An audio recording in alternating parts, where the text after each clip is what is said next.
I wanted to create a very quick video on creating an access panel to gain access to the top of your fuel tank on an OBS Chevy or GMT 400. With a 42-gallon fuel tank, I'd imagine it's pretty similar for a GM version of the Suburban versus the Chevy. The right way to gain access to the top of your fuel tank is to drop the tank. I'm not all about that life. On a 30-year-old truck with a lot of North Dakota salt from its former life. There's probably 800 things that would probably break on the way down, and the tank is heavy. I don't have a lift at home, especially if it has fuel. I don't want to drain the fuel all out. And so the wrong way to gain access to the top of your fuel tank is to cut a hole in the floor. This is super redneck, and a lot of people will probably throw some shade at doing it this way.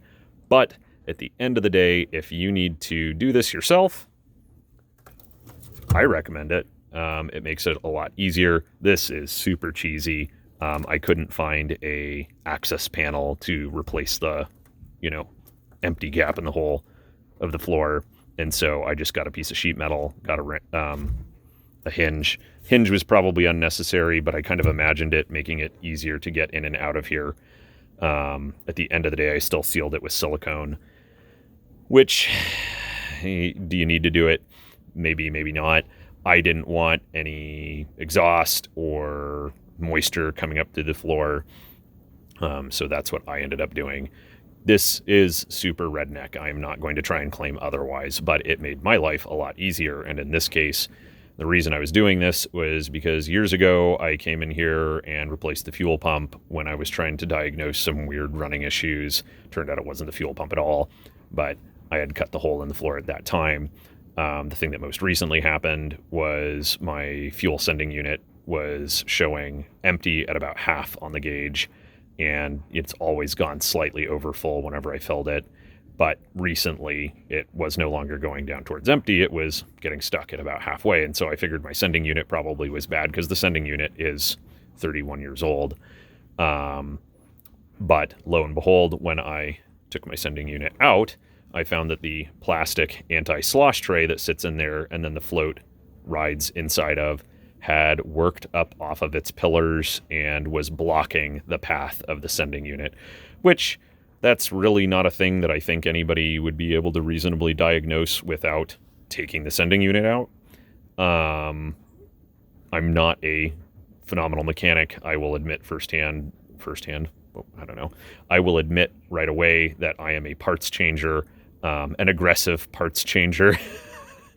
But, when I took it out, saw the pan was, not where it was supposed to be, which is annoying because I have no idea where you get the little washers that are supposed to secure it. It's not bolts that lock it down in the fuel pan.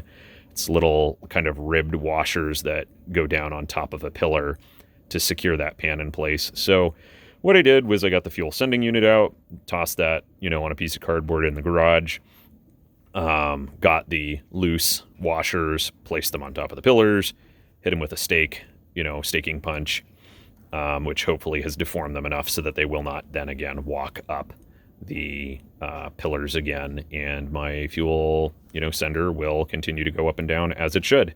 It was worth doing anyways because, this half of the fuel sending unit was quite corroded. It was 31 years old. It always ran just a little over full, and it never quite got to empty when it should have. So one way or another, this wasn't wasted time, and I got a really nice part off Rock Auto. So I'm not thinking that I wasted my time here. And it was nice to figure out that it was in fact that plastic tray, and if I hadn't done this, I wouldn't have figured it out. And I saved a whole heck of a lot of money by doing it myself and not going to a shop, which I can't even imagine what they would have charged me to do this locally.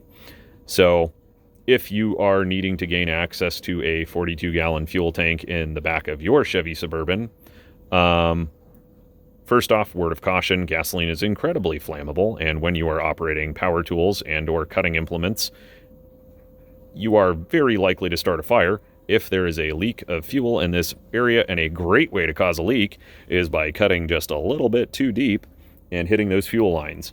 But I can at least help you by giving you some dimensions. If you work back from here, it's about, I cut it about, let's say 14.5 inches away from the weather stripping. Quite frankly, I would have probably been better to cut it even further back this way. I think if you were to cut roughly 13 inches away, that would give you a lot of room to work. And then from over here, measuring from, I am a professional, if you measure from the nearest rib, it's about 19 inches away. And honestly, again, that probably could have been maybe even on this rib over here, just because you have to get these up and out of the way. This worked just fine. On this side, I was a little over generous. I probably could have stopped here. And so from the wall panel to there,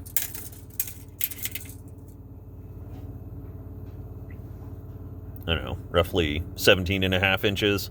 You probably could push that out to 18.5 inches. And then the back wall, or I guess the back cut from the weather stripping, it's about 23 inches. Real quick, couple things. What is this goo?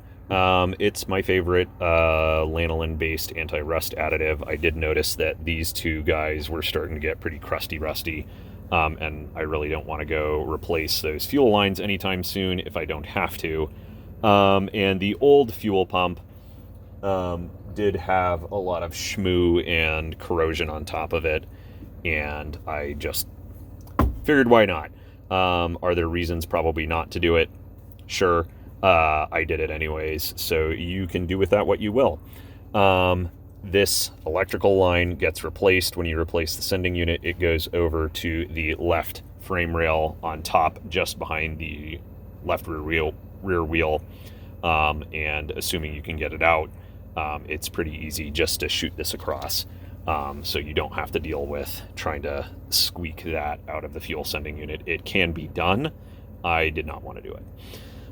And it's a brand new wire. If there's any issue with the connectivity, cleaning the contacts, cleaning the connector, cleaning the ground, that's all going to help make sure that your fuel sending unit is more accurate. I am noticing that there is a reinforcement brace here, which, that's no longer reinforcing anything. I knew that when I cut it, but, you know, I needed access back here, and that is not the thing that is going to keep my car together. It is a 31-year-old rust bucket, and in this case, having done the modification 3 or so years ago, it does not seem to have caused me any issues. So I hope this helped you. Getting access to, you know, the pan under the back of the truck is really not challenging. You just remove the plastic trim piece here. You can scoot this piece just out of the way to get access to the carpet.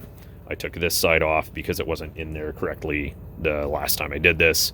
And then you pull up, well, you remove your little tie down guys, which go here and here. There is one up there, and there was one up there. These suckers, I don't know what GM used as far as, come on, focus, like a body putty, you know, to prevent it from rusting. But one of these actually snapped off the first time I did this, which was just wild. They weren't rusted. It was this adhesive stuff. I was blown out of the water by how strong whatever that adhesive putty was. This isn't rust, by the way. This is just gunk that's been attracted to the panel filler. Wish me luck trying to get the carpet back in under this. I didn't really want to take it all apart just so that I could get back under, you know, the pan. Gonna try. You can remove these body panels to gain access to the edges of the carpet, but then of course you have to remove your third row seating, and in this case I think I can probably slide the carpet back under as needed. But what I'm going to do now is re-silicone that little homemade gasket and get this thing ready to put back together. One more project done. Thanks, guys. I hope you are all well and stay safe.